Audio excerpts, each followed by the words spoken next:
What is going on, guys? Welcome back to the channel. Dillon here today, and today I'm going to be making a beat for J. Cole, specifically something for his album The Off Season. And in terms of the type of beat that I want to make for J. Cole today, I want it to be something a bit slower, something where he can get super lyrical, super deep on. That's probably my favorite style of music from J. Cole, so that's just what we're gonna do today. But please leave a thumbs up, please subscribe as well, and yeah, enjoy this video. I'm gonna be dropping a lot of little gems, so make sure to watch it all the way through. So without further ado, let's get into it.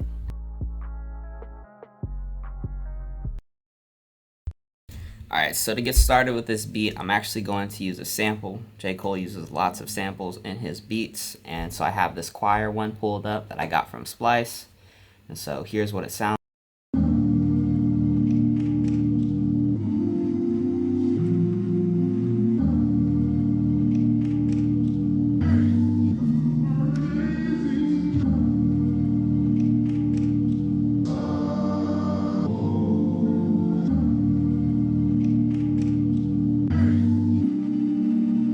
Now typically I would go around and tweak this a lot, but I like how it sounds for the most part. I don't think I need to add really any other additional effects.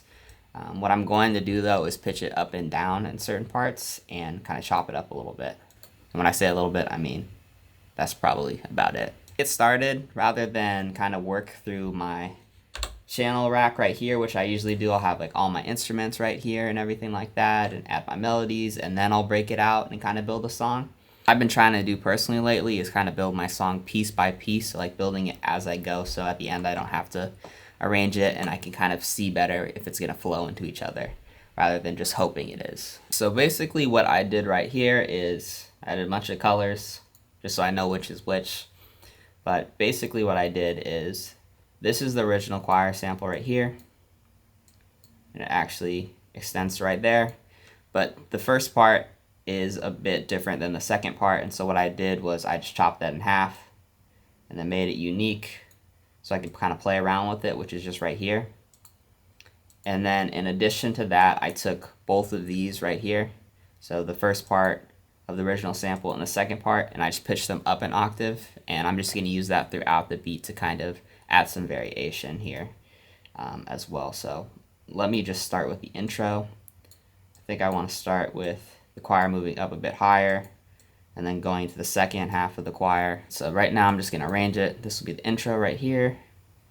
Then it's going to drop into the verse, which is just going to be the original choir pattern here. And then right before the verse I'll have like a pre-chorus right here, and then go into the actual chorus right here. And then I'll probably add some effects just to make these seem bigger, or whatever drums I end up using, I might just change up the drums for the chorus part. So now I'm going to give it a listen and see how well it's flowing into each other.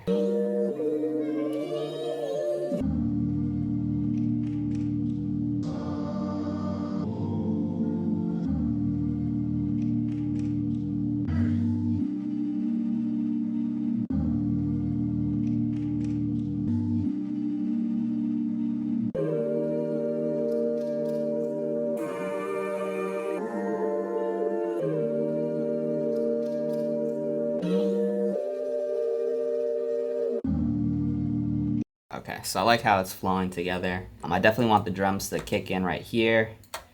Maybe drums here, maybe just no sound here, maybe leave some more space here, or like add like a bass line. And then here, the drums will hit a bit harder, and I'll maybe add an instrument.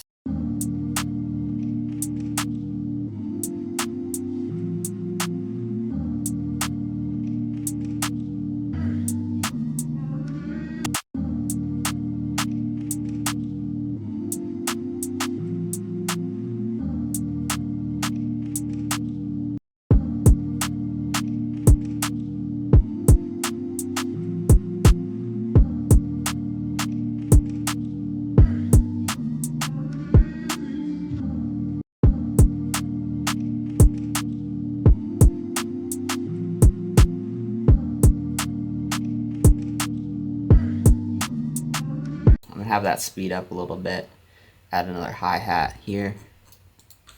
To add a little extra bounce to this hat, all I'm gonna do is just take these middle ones right here,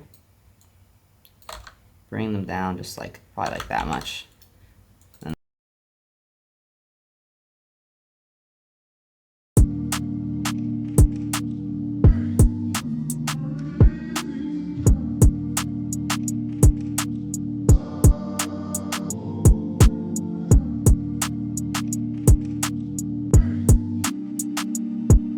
Alright, perfect. This is sounding good so far.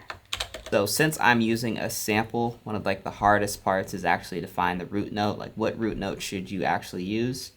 And so what you can do is, I have a video on like some of the tricks that you can do so you can see the exact notes, but if you don't want to do that, then another thing that you can do, and that I like to do, is I'll go into my bass and I'll just play it on a higher octave and see how it sounds in relation to the beat. So let me try and do that and try and figure out what might sound good here.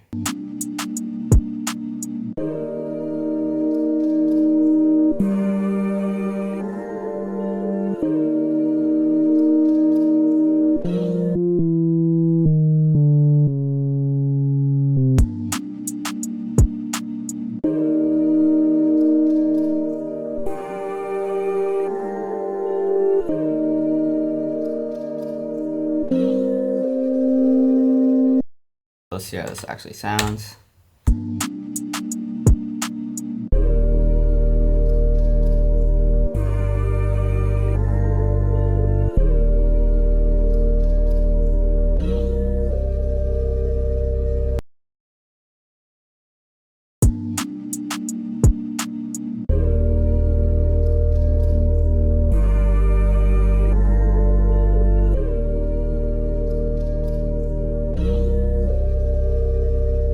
I'm gonna add an 808 here, and I'm also gonna do something so this sounds different than over here, like it sounds bigger because it is the chorus. So this right here.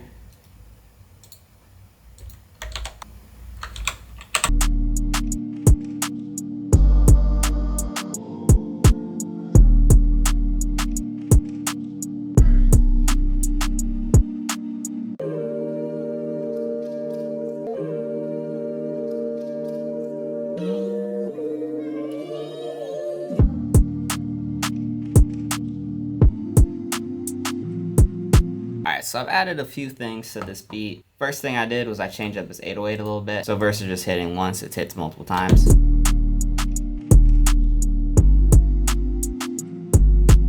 And the other thing that I did is I used some automation to cut out the low ends of the samples for just the chorus specifically as I add the 808, and if I didn't, it would sound really muddy and bad. And the other part that I did, because I wanted the verse to sound a bit different in the chorus, even though I'm kind of using the same parts of the sample, I actually cut out some of the high end for the sample during the verse right here. I just use this plugin right here, Meta Filter, and you just set it and it cuts out a little bit of it. And then the last thing I did is I just added a flangus to the parts of the chorus just so it sounds a little bit bigger as well. And yeah, that's pretty much it. This is a pretty simple beat, but there's tons of space for the artist, specifically J. Cole. So J. Cole, if you're watching this and you want to make some revisions to the album real quick, let me know. You can feel free to use this. Little updates on the beat sales. So far, nothing new, but I am running a new ad today, so hopefully, and it's looking promising thus far, 2 free downloads, which is the most from any of my beats, just in like a matter of a few hours. So that is a good sign. Hopefully I'll get a sale in like the next 2 weeks or so. I think that's relatively realistic if I keep promoting the beats and I keep building up my new customer base. I'm starting to do some email marketing stuff as well.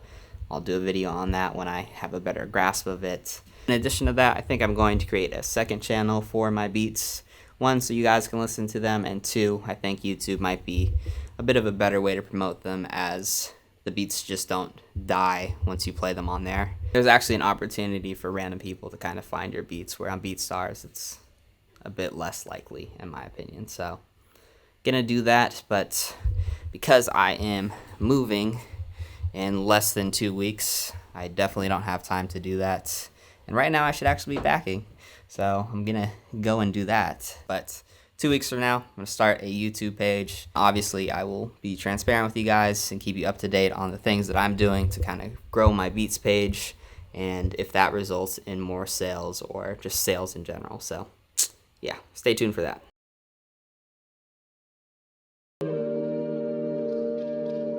Dillon XO.